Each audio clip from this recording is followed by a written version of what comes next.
Well, it's early in the morning and the light probably isn't the best, but it's going to be over 100 again today, so I want to get this done while it's relatively cool. I have some roadbed scraps underneath the mold to give it a bit of an arc, so when I try to put this on my terrain, that it'll fit the terrain a little bit better. I'm going to use the same method I've been using with the Woodland Scenics molds. Then I have some diluted dish soap here. I'm going to pour that into the mold, and my idea is it will act like a release agent. I'll pour that in, and I'm going to make sure that I have all of the mold surfaces covered. Alright, so hopefully I have all the surfaces covered. The stuff is definitely slippery. So I'm going to take this Woodland Scenics mixing bowl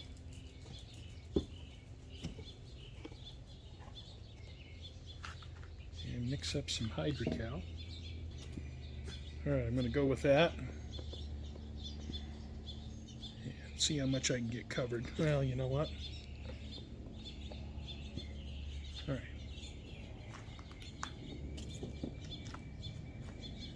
I have my Coke bottle here that I put water in. Makes it really handy for things like this. I'll put some water in. That's plenty.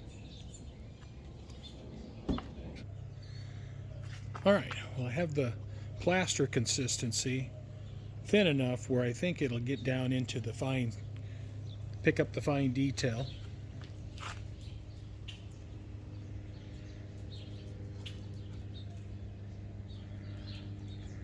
I'll just pour it in.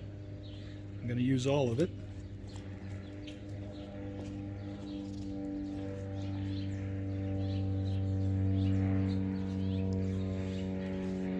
I live a few miles from a municipal airport, so I always have small aircraft flying over. Alright, get this plaster spread out. And I got plenty of plaster in here.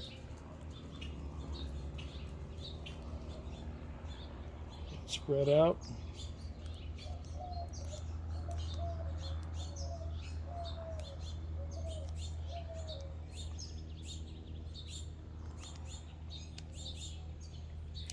And maybe I should have started with a smaller mold, but I love the look of this mold,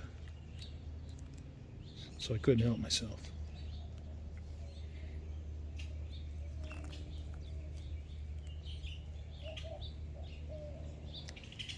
Alright, so I'm going to want to tap this a little bit and try to get the air bubbles up.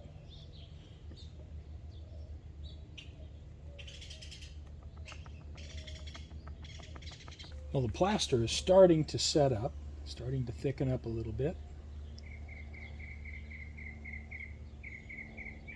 So I'll continue to work it. And it's when the plaster kind of sets off and it becomes really thick quickly. So I keep working it. Get those areas covered up. This little high point here. And in the areas where the plaster pools, just keep pulling it out. I'm going to do the same with this mold as I did with the previous mold, and apply some diluted dish soap.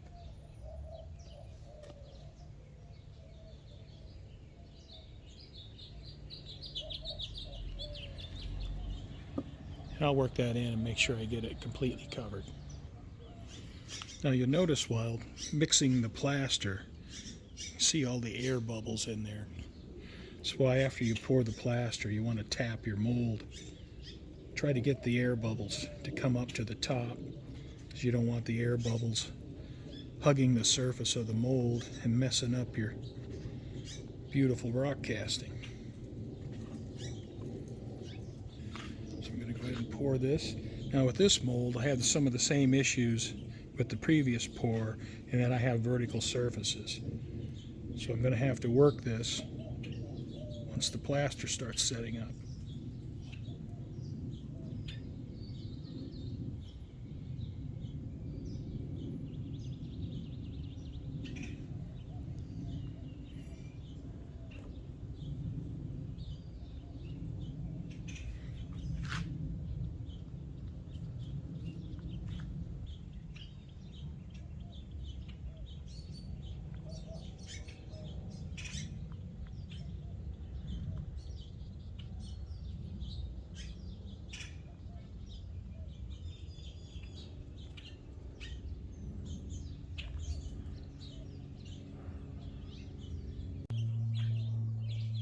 I'm going to let these castings sit up all day, and this evening I'll pull them out and see what I get.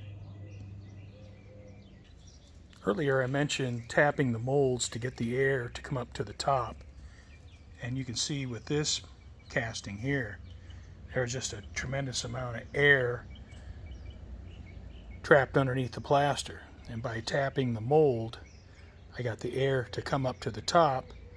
So hopefully my surface detail for the casting will be really clean. And it's the same on this one here. You can see some of the air bubbles where they came up to the top.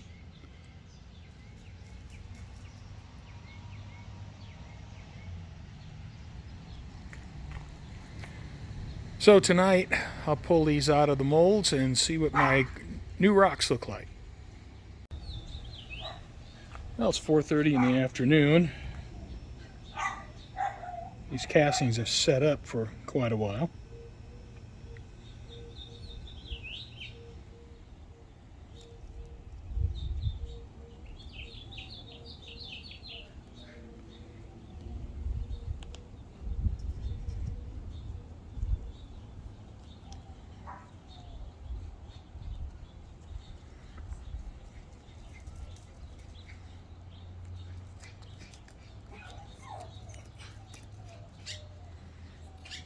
So you got the plaster pretty thin in a few spots.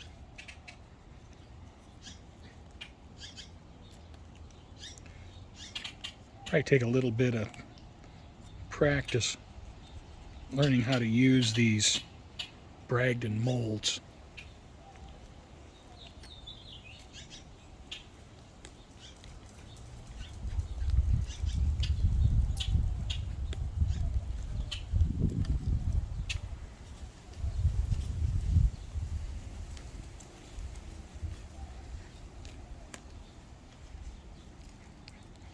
I want to be careful I don't break my casting. Oh yeah, it's really thin in a few spots. Next time I'll use more plaster.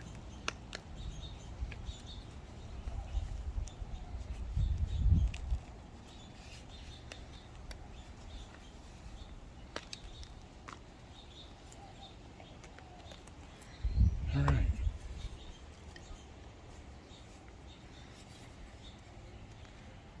So here's the casting.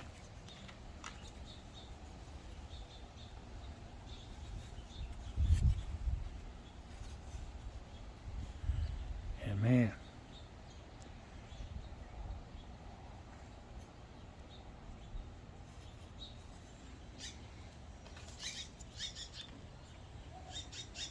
all right, same with this one. You can see I broke the corner. I laid this up with leftover plaster, so it's really thin.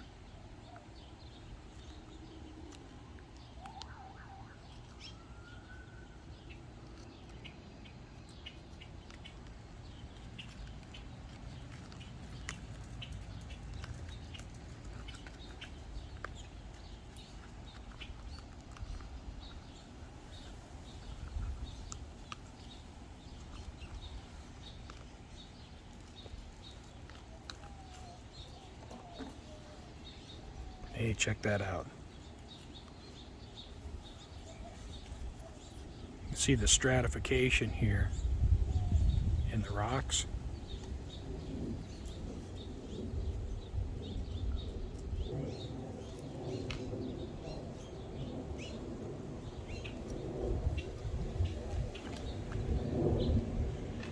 All right, now this one, this big one, I'm going to do this one off camera because it's too hard to handle. It's too big.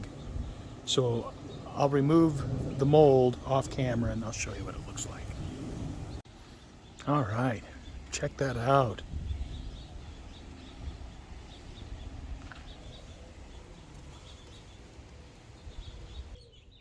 I've used 4 of the Bragdon Enterprise molds so far, and today I'm going to use 4 new molds. And I have used this retaining wall mold. I'm going to use that again today, cast another piece for my retaining wall. This mold, this will be the first time I use this mold, first time with this mold, and this mold is pretty dramatic. It has quite the surface detail, so I'm pretty eager to get a casting of this. Actually, all of them. This one's a beautiful mold as well. I love all this features of this rock face.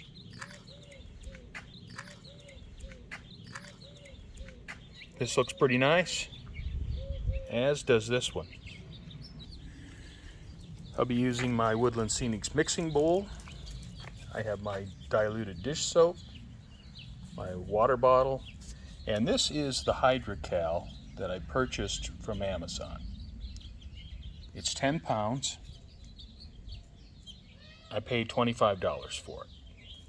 So I'm going to give that a try today, see how that works out compared to the Woodland Scenics Hydrocal. I'm going to go ahead and start with this one. And I may end up using all of this plaster on this mold.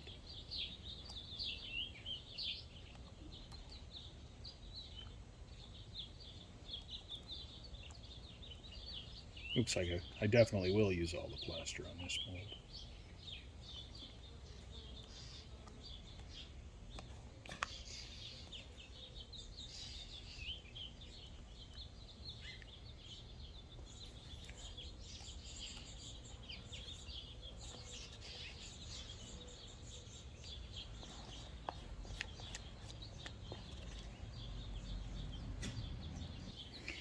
All right, so now I'm going to try to get all the air out.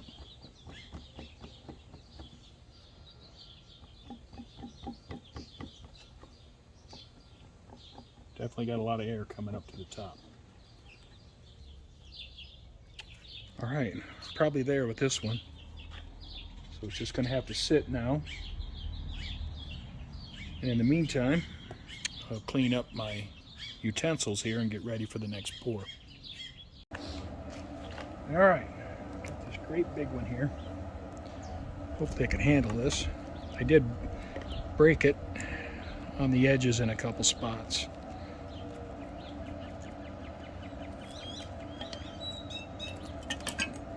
This one might be a bit of a challenge to get the mold off. This was number 85 from Bragdon.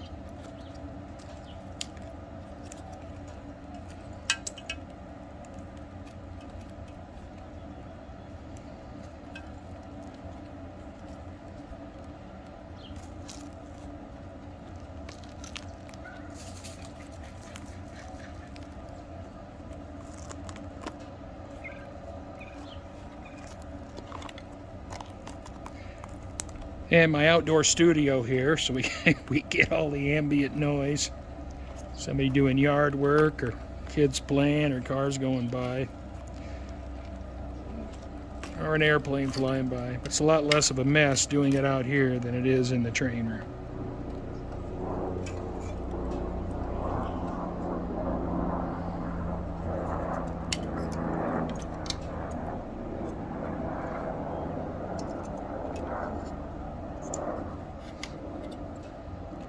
Look at that. That is absolutely stunning. And this Hydrocal is hard. And it seems to get hard much quicker than the Woodland Scenics. But man, that is just Just gorgeous. Just absolutely gorgeous. We'll have 5 castings setting up now. This one I have arched. And this one I have arched. It's another retaining wall. This is the 3rd retaining wall I've poured. And this is the first time for this mold. So I'll let these 5 castings set up for a few hours, and then I'll pull them out of the molds. I have my 5 castings out of the molds. Everything turned out pretty good.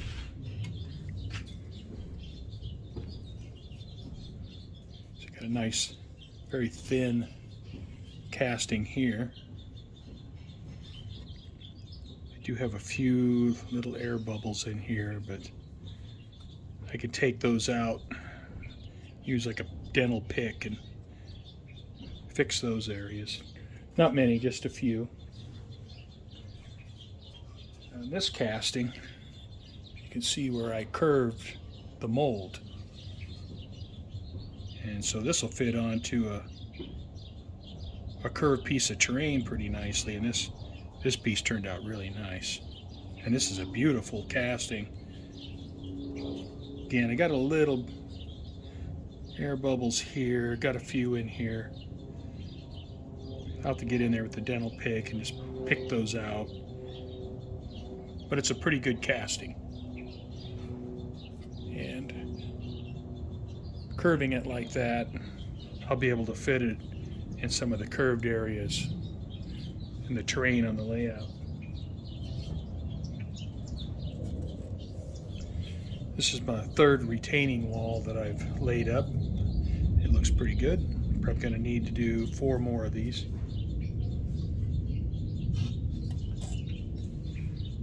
Now this casting's pretty awesome. It's certainly rugged, and it is also curved.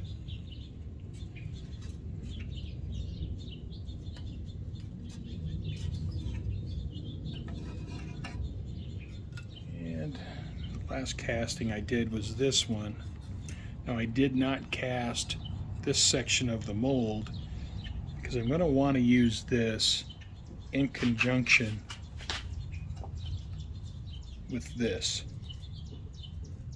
so you can see how the molds are similar. So I'm going to want to use these 2 together.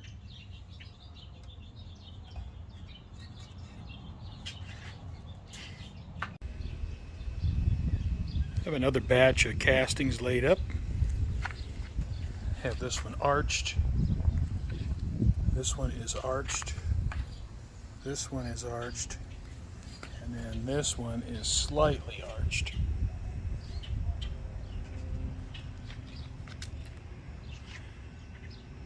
So I'll let these 6 castings set up for a few hours, and then I'll pull them out of the mold. Well, with the addition of these castings, I think I have enough now to get a good start. So I'm going to clean up my molds tomorrow, and then I'll just put everything aside for a bit and start installing all the castings I have and see how far I get.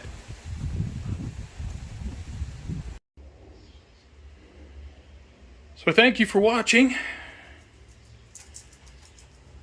I got a whole bunch of plaster castings here. It's time to do something with them. And I hope you join me next time.